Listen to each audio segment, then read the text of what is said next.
우리가 지금까지는 데이터셋이 하나인 것을 가정하고 작업을 했는데요. 분석할 데이터셋이 하나가 아니라 여러 개가 있을 수도 있겠죠. 그러면 분석하기 전에 일단 여러 데이터셋을 하나로 결합하는 작업을 먼저 해줘야 됩니다. 데이터를 결합하는 방법을 다뤄보겠습니다. 우리가 다루는 데이터가 데이터 프레임이죠. 행과 열로 구성된 사각형 모양의 데이터 프레임을 이용해서 작업을 하고 있습니다. 그러면 데이터를 결합하는 방법도 열을 결합하는 방법이 있고 행을 결합하는 방법이 있겠죠. 데이터를 결합하는 방법은 이렇게 크게 두 가지가 있어요. 자, 우선은 열을 결합하는 것은 결국에 가로로 합치는 형태가 되는데요.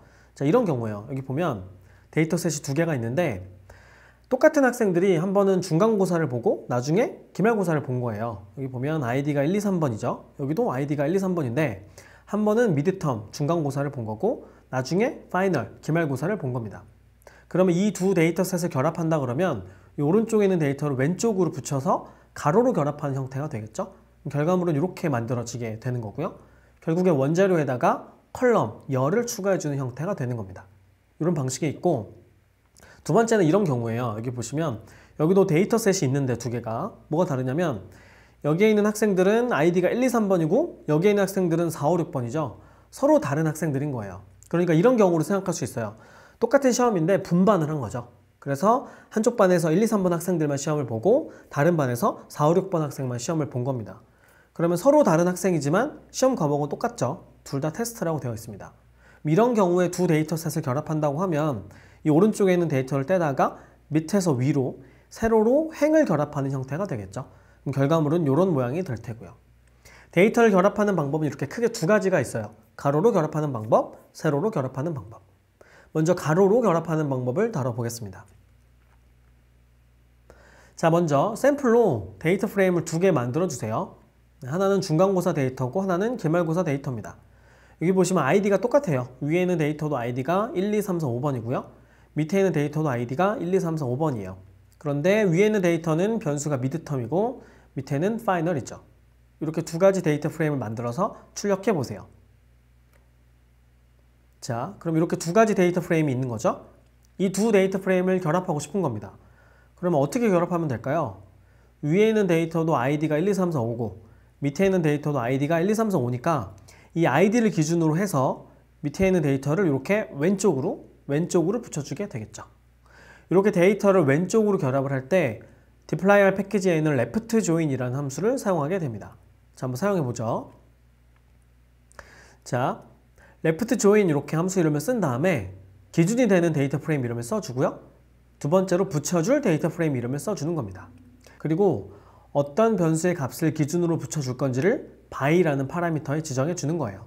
우리는 id가 똑같으면 같은 학생으로 간주하고 결합을 할 거니까 여기에 id라는 변수명을 써주면 됩니다. 이때 조심하셔야 되는 거는 이 변수 이름의 앞뒤에 꼭 따옴표를 써주셔야 돼요. 자, 이렇게 결합을 해가지고 저는 total이라는 새로운 변수명에다가 할당을 했습니다.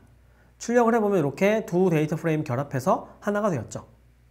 자, 그럼 이렇게 데이터를 결합하고 나면 그 전에 할 수 없었던 새로운 분석을 할 수 있겠죠. 예를 들면 중간고사 대비해서 기말고사 사람들이 평균적으로 점수가 얼마나 올라가거나 내려갔는가, 혹은 이 중에서 점수가 올라간 학생은 몇 명이고 내려간 학생은 몇 명인가, 이런 식의 분석이 가능해지겠죠. 이렇게 데이터를 결합하고 나면 이전에는 할 수 없었던 새로운 분석을 할 수 있게 되는 겁니다. 자, 그럼 한번 연습을 해볼게요.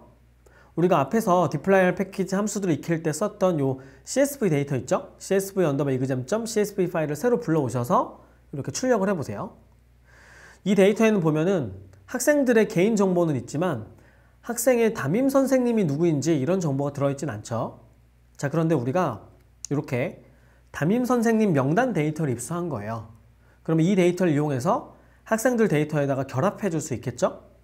우선 여기에 있는 코드를 이용해서 이렇게 담임 선생님 이름 명단 데이터 프레임을 하나 만들어 보세요.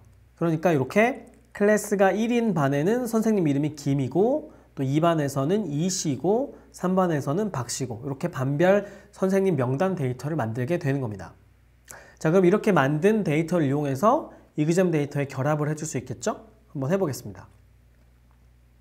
자, 이렇게 레프트 조인 하시고요. 기준이 되는 데이터 이그잼을 쓴 다음에 붙여줄 데이터인 name을 써주는 거죠. 그리고 나서 기준을 잡아줘야 되는데 기준은 클래스가 되겠죠? 반이 똑같으면 같은 선생님 이름을 결합해주면 되니까요. 그러고 나서 저는 exam new라는 새로운 데이터로 저장을 해줬습니다. 출력을 해보면 클래스가 1반인 학생들은 전부 다 김씨가 붙어 있고요. 2반인 학생들은 전부 다 이씨가 붙어 있죠. 이렇게 클래스 값을 기준으로 해서 똑같은 값이면 같은 이름들이 붙어 있게 되는 겁니다.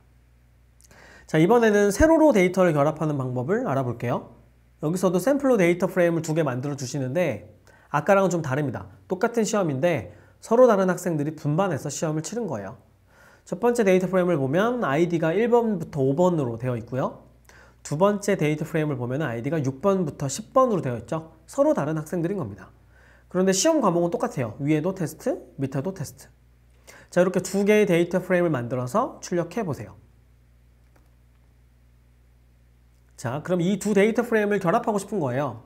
어떻게 결합하면 될까요? 위에 있는 데이터 프레임도 변수 이름이 id 테스트고 밑에도 id 테스트니까 밑에 있는 데이터를 떼다가 이렇게 위로 행을 추가해주는 형태로 결합하면 되겠죠. 자, 이렇게 세로로 행을 추가하는 형태로 데이터를 결합할 때 deploy할 패키지에 있는 bind row라는 함수를 쓰게 됩니다. 얘는 쓰는 법이 간단해요. 괄호 안에다가 결합할 데이터 프레임 이름을 이렇게 나열해주면 되는 겁니다. 여기서는 by라는 기준이 없죠. 왜냐면 우리가 어떤 값을 기준으로 똑같으면 결합하는 게 아니라 그냥 위아래 데이터를 단순하게 행을 결합해주는 형태로 작업하는 거기 때문에 기준이 되는 by 값이 없습니다. 저는 여기에 group underbar all이라는 새로운 데이터에다가 어사인을 했어요. 출력을 해보시면 이렇게 붙어서 하나의 데이터가 된 것을 확인할 수 있죠. 자, 그러면 데이터 결합하는 문제를 한번 풀어보겠습니다. 데이터를 결합할 때는 left join을 써야 되는지 bind row를 써야 되는지 이걸 잘 구별하실 수 있어야 되겠죠. 자, 먼저 문제를 읽어보겠습니다. mpg 데이터에 fl이라는 변수가 있어요. 이게 연료의 종류, fuel을 나타내거든요. 근데 우리가 써왔던 mpg 데이터에는 연료, FL 변수는 있지만 연료 가격 정보가 들어있는 변수는 따로 없습니다. 그런데 우리가 이렇게 연료 종류별 가격이 들어있는 명단을 입수한 거예요.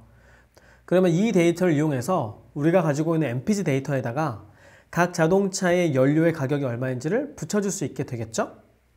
자, 그럼 우선은 여기에 있는 코드를 이용해서 이렇게 연료의 종류와 가격을 나타낸 데이터 프레임을 하나 만들어 보세요. 만드시고 나서 이 데이터를 활용해서 문제를 푸시면 되겠죠? 첫 번째 문제를 보겠습니다. mpg 데이터에는 연료 종류를 나타낸 FL 변수는 있지만 연료 가격을 나타낸 변수는 없습니다.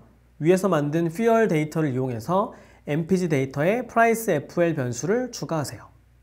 자, left join을 써야 되는지 bind row를 써야 되는지 잘 생각해 보셔야 되겠죠? 두 번째 문제. 이제 결합을 했으니까 잘 결합됐는지 확인을 해보는 거예요. 연료 가격 변수가 잘 추가됐는지 확인하기 위해서 모델 FL, price FL 변수를 추출해서 앞부분 5개의 행을 출력해 보세요. 자, 여기서 화면을 잠깐 멈추시고 충분히 시간을 들여서 꼭 풀어봐 주세요. 네, 문제 풀어보셨나요? 자, 정답을 확인해 보겠습니다. 일단은 연료 종류와 가격을 나타낸 데이터 프레임이 필요하죠. 그럼 제가 이제 문제에 미리 코드를 설명해 드렸으니까 그 코드를 그대로 입력해서 데이터 프레임을 하나 만드시면 되겠죠? 네, 그럼 이렇게 연료 종류별로 가격이 들어있는 데이터 프레임이 완성이 된 거죠. 그럼 이제 이 데이터 프레임을 활용하게 되는 거죠. 첫 번째 문제는 이 mpg 데이터에다가 이 fuel 데이터 프레임을 이용해서 price FL을 추가해 주는 거잖아요. 그럼 어떤 방식으로 결합을 해야 될까요? 그렇죠. 여기 FL 변수를 기준으로 해서 left join을 하게 되겠죠. 그러니까 FL, 요 연료의 종류가 똑같으면 전부 다 같은 값이 들어가게끔 결과적으로 컬럼을, 변수를 추가하는 작업을 하게 되는 거죠. 자, 그러면 일단 mpg 데이터를 새로 불러와서 레프트 조인 한 다음에 원본이 되는 mpg 이름을 써주고요. 그리고 붙여줄 데이터 프레임 이름을 써주는 거죠.